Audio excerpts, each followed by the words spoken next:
네, 우리는 이 건설 시공 또는 다른 말로 건축 시공이라 그랬습니다. 이 시공 과정을 하면서 이런 이야기 했죠. 뭐냐?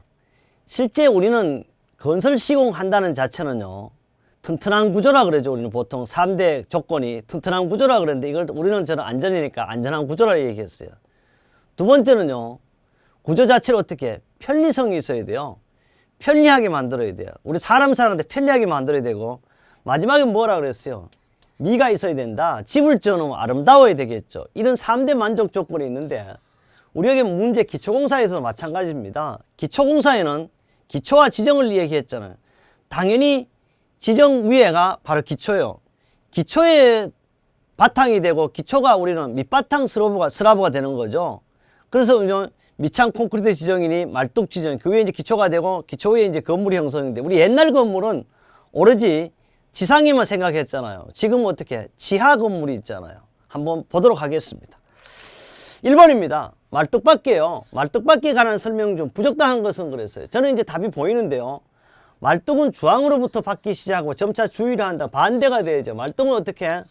주위에서 주황으로 받아가야 되죠. 벌써 틀렸죠. 그래서 말뚝은 지지력이 증가되므로 주위 말뚝을 먼저 받고, 이렇게 되어 있으면 여기를 먼저 받고 여기를 먼저, 그 다음에 이제 마지막에 뭐를 박아야 된다?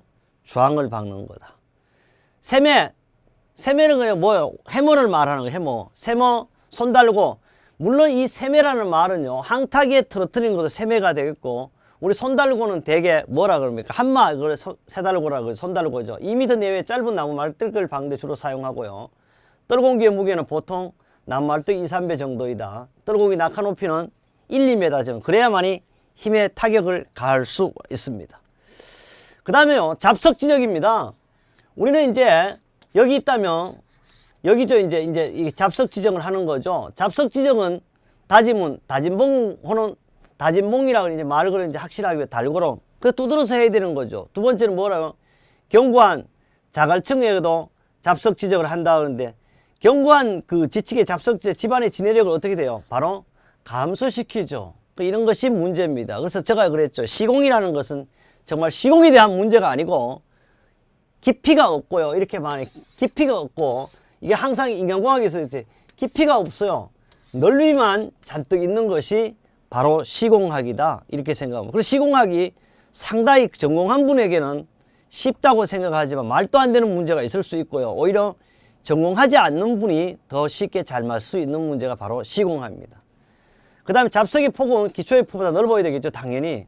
잡석 콘크리트 기초부터 하중을 어떻게 넓게 전달시키는 방법입니다. 3번입니다. 수없이 강조했어요. 나온다 그랬어요. 나무 말뚝을 상수면 이후에 박는 이유는 뭐라 그랬어요? 바로 옳은 것은 그랬어요. 제가 별이 몇 개요? 5개입니다. 뭐 하라고? 이거는 공기 공급을 차단해가 뭐요? 부식을 방지하기 위해서 우리는 뭘 한다? 바로 상수면 이하로 말뚝을 박아야 되죠. 시험 문제 출제된다 그랬고, 이거는 지금 1번인데요. 2번, 3번으로도 출제가 들어가 있어요. 말뚝의 사항은 본서의 요점을 명확하게 공부했어야 있고, 바로 부패 방지, 부식 방지. 공기 공급이 차단되면 뭐? 공기가 안 통하니까 부패가 당연히 방지되는 거죠. 우리 중국이나요, 북한에 가면 뭐 김정일이나 김일성의 시신을 어떻게 지하에 방부 처리한다 그러잖아요. 거기 방부 처리도 했지만 공기가 통하지 않죠. 그러니까 얘가 영원하게 그대로 있는 겁니다. 뭐 택동이나 우리 김일성, 김정일이 같은 사람은 전부 지금 방부 처리 혹은 역시 이 공기가 차단되기 때문에 영원히 시체는 썩지 않을 겁니다. 그 다음에 용수량이 상당히 많습니다. 물이 많다는 거죠. 깊은 기초를 구축할 때 사용되는 공법은 그런데, 이거는 뭐냐? 공기 자망 기초예요. 제가 앞에서 상세하게 안 했는 바로 이거거든요. 물이 많으니까 당연히 뭐요? 구축할 때 사용하는 방법은 공기로, 압축 공기를 사용할 수 없죠. 이래서 공기 자망 기초고요. 이 자망 기초에는 자망 기초에 대해서 계속 설명을 하고, 꼭 한 번쯤은 눈으로 읽어보라는 것. 그러나 우리 당 강의는 어떻습니까? 여러분이 똑똑한 스마트폰으로 무한반복 청취가 가능하죠. 이 무한반복 청취 가능한 뿐 아니고, 인터넷이 되는 어느 곳이라도 백두산 위에서도 우리 강의가 가능함을 제가 확인을 했습니다. 전국 어디서나 되고, 비행기 안에서도 곧 될 수가 있습니다. TV 시청은 안 되더라도 우리 강의는 어디라도 가능하다. 그래서 무한 반복이 가능합니다. 그 다음 자만기초에 대해서 계속 설명이 되어 있고요. 그 다음에 나무 말뚝에 다음 말뚝 간격에 대한 사항이 틀린 것입니다. 나무 말뚝의 간격은 말뚝 지름의 1.5배가 아니고 최소한 얼마 이렇게 했잖아요. 제가 수없이 반복 2.5D라고 그랬죠.